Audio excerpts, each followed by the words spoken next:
지금 여기 또 이른바 한동훈 특검법 있잖아요. 사실은 지금 두문불출하고 있는 한동훈 전 비대위원장을 향해서 여전히 야당의 공세가 시작이 됐습니다.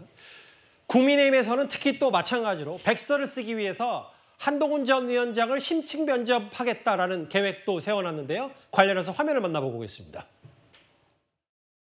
김 선생님 맞죠? 저 한동훈 비대위원장입니다. 네. 제가 당연히 전화드리고 찾아뵈야 되는데 자기도 지금 몸도 좀 안 좋고 또 바로 사퇴하는 바람에 좀 전화가 늦었다고 죄송하다고 제가 몸 좋아지면은 한번 뵙죠. 지금은 뭐 들어간 지 얼마 되지 않은 상태에서 바로 나오는 거가 아닌가. 앞으로 전국 상황이 뭐 어떻게 진행될지는 잘 모르겠습니다만은 누구도 예측할 수 없는 부분이겠지요. 그러나 그 상황에 따라서는 아마 얼마든지 본인이 나올 수 있는 상황도 만들어질 수 있다. 저는 이렇게 생각을 합니다. 한동훈 전 비대위원장, 정영환 공관위원장 뿐만 아니라 대통령실 관계자도 심층 면접하겠다 이렇게 얘기를 하셨거든요. 총선 과정에서 당정 지금 설문조사 결과를 가지고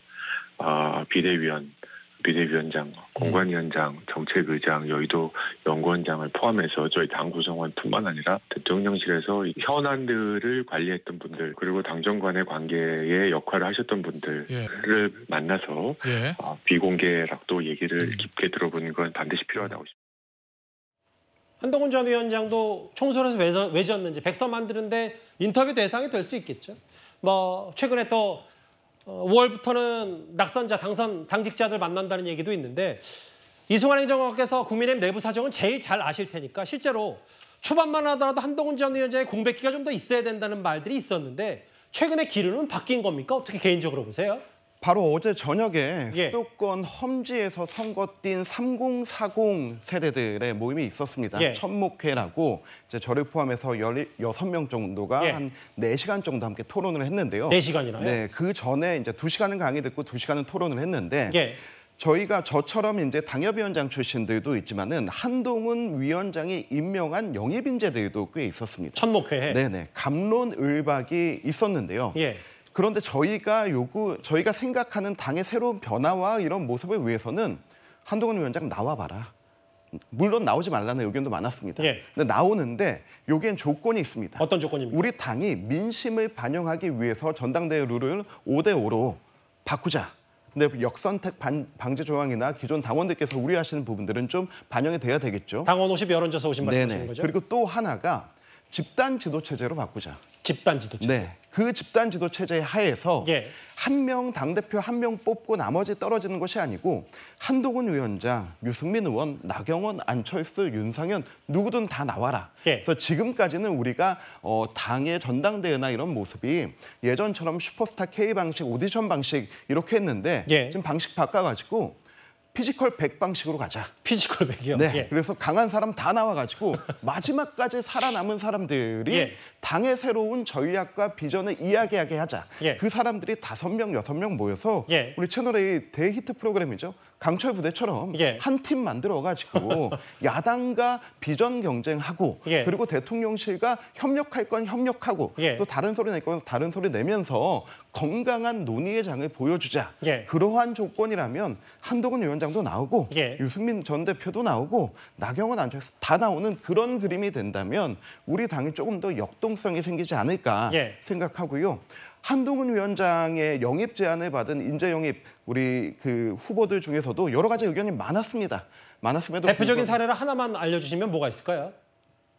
좀 아끼자. 좀 아껴서 다음번에 나오자라고 했는데 근데 이 얘기는 재밌게도 작년 12월에 한동훈 위원장이 등판하기 전에 제가 원외위원장 연석회의에서 공개 발언을 해서 한동훈 위원장 지금 안 나왔으면 좋겠다. 저는 오히려 그렇게 이야기했습니다.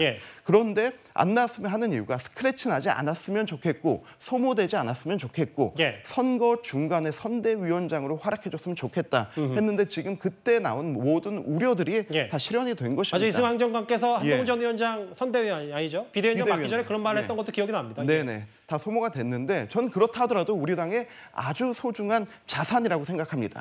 그렇다면은 나 당대표 아니면 안 할 거야라고 하는 그러한 욕심을 좀 내려놓고 당의 비전과 방향을 위해서 함께 고민하는 집단 지도 체제를 만들자. 당의 모든 올스타전을 만들어보자. 하는 얘기들이 좀 나왔습니다. 무슨 뜻인지 알겠는데 너무 좋은 말만 다 갖다 붙인 건 아닌지 모르겠어요. 네. 뭐 피지컬백 뭐 혹은 뭐 강철 부대 다 좋은데 글쎄 한 번도 기성 정치권에서 집단 지도 체제가 네. 성공한 적, 물론 시도가 잘 안 됐긴 했습니다만 성공한 적이 있었냐는 물음에는 또 여러 가지 있을 테니까 준비하는 과정.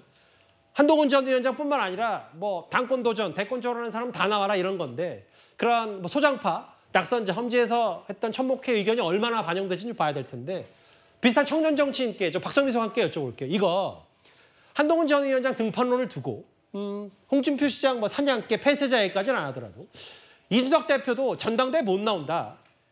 본인을 멀리서 보던 사람들 조언을 들어야 된다는데 이 발언에 대해서 어떻게 생각하시겠어요? 저는 뭐 내용에 대한 평가보다 이제 각자 자기 정치하고 계시다 이런 생각이 들어요. 결국에는 지금 가장 좀 관심이 집중되고 있는 한동훈 전 비대위원장을 강하게 공격하거나 어떤 좀 냉철한 평가를 했을 때 특히 이제 뭔가 뭐 보수 진영 내에서 그런 평가들을 했을 때 굉장히 주목을 받는 효과들이 있는 것이고 저는 저분들이 진정으로 뭐 한동훈 전 비대위원장이 나왔으면 좋겠다, 안 나왔으면 좋겠다 이 부분에 제가 봤을 때 관심이 있는 것 같지는 않습니다. 그냥 한동훈 전 비대위원장이 나오든 나오지 않든 한동훈 전 비대위원장에 대한 정치적인 평가를 함으로써 이제 본인이 한 번 더 언급이 되고 본인이 어떻게 보면 견제를 하면서 정치적인 대립각을 세워가는 그냥 그런 과정 중에 있다라고 보이고요. 또 한편으로 봤을 때 한동훈 전 비대위원장은 제가 봤을 때 나오고 싶어 하는 것 같습니다. 근데 문제는 이렇게 선거를 졌고 선거를 지휘했던 수장이기도 했던 사람이 이렇게 직후에 나올 수 있느냐. 아마 그 고민이 있을 거고 그 부담이 있을 거다. 근데 한동훈 전 비대위원장 입장에서는 결국에는 대통령과 좀 진정한 결별을 공식적으로 선언하지 않는 이상 굉장히 좀 애매한 스탠스에서 좀 선거를 치러야 되지 않을까. 전당대회에 나온다고 하더라도. 아마 그 시점과 뭐 내용 이런 것들을 종합적으로 고민하고 있겠죠. 글쎄요. 집단 지도체제 얘기를 하셨고 이준석, 홍준표 두 사람도 결국은 자기 정치 위해서 저 한동훈 전 위원장의 등판 여부를 결정하는 거 아니냐는 뭐 비판적인 의견도 한번 만나봤는데 한동훈 전 위원장이 본인 책임이다라고 해서 총선 지고 나서 물러난 이후에 새 비상대책위원장이 오늘 이 사람이 임명이 됐습니다. 당의 부름을 받고 당사로 오면서 많은 생각을 했습니다. 소금이 맛을 잃으면 쓸데가 없어 땅에 버려집니다. 국민의힘의 보수 정당으로서의 정체성을 확고히 하겠습니다. 국민이 됐다 하실 때까지 쇄신하겠습니다. 재창당 수준을 뛰어넘는 혁신을 추진하겠습니다. 선민후당의 정신을 명심하겠습니다. 이 얘기 볼게요. 저 이승환 행정관님. 아까 얘기했던 거 쭉 들어서 저도 어느 정도 이해는 됐는데 황우여 비대위원장의 말을 들어보면 재창당 수준이 없는 혁신. 일단 이승환 행정관이 말씀하셨던 거 비슷한 것 같아요. 근데 여기 보면 보수의 정체성을 확고하겠다. 이게 총선 참패 쓰고 참패한다면 백서 쓰고 이런 거 중도층 외연 확장, 중수청에서 중도층 수도권 청년 잡겠다는 거와 보수 정체성을 확립하겠다는 거 어떻게 맥을 같이 하는지 선뜻 이해는 안 되거든요. 보수 정당이 보수 정체성을 바로 하면서 중도와 수도권을 확장해 나가야 된다는 좀 아이러니하지만은 함께 가야 되는 과제라고 생각하고요.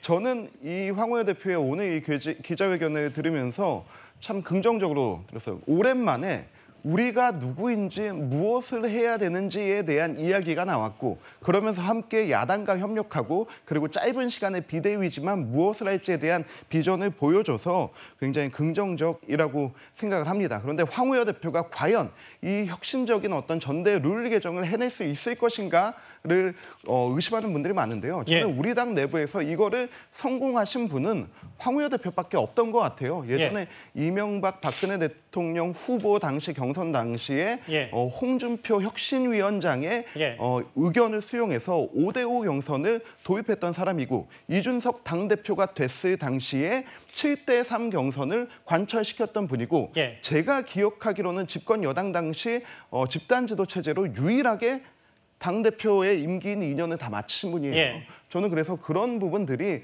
노하우가 이번에 모두 다 좀 발휘가 되어서 당의 보수 정당의 정체성을 지키면서도 얘기하신 수도권 중도 그리고 또 본인 인천 출신이시잖아요. 그런 부분들까지 확대해 나갈 수 있는 비대위가 짧지만 만들어져야 된다라고 기대하고 있습니다. 너무 핑크빛 전망만 하신 건 아닌지 모르겠는데 무슨 오늘 첫날이시니까요. 뭐 밖에서는 또 73년생 비대위원장 가고 76살의 비대위원장 왔다고 또 이거 자체를 쇄신이냐 혁신이냐라는 비판 목소리도 있어서 무슨 말씀인지 알겠습니다. 황우여 새 비대위원장 얘기까지 길지 않게 만나봤습니다.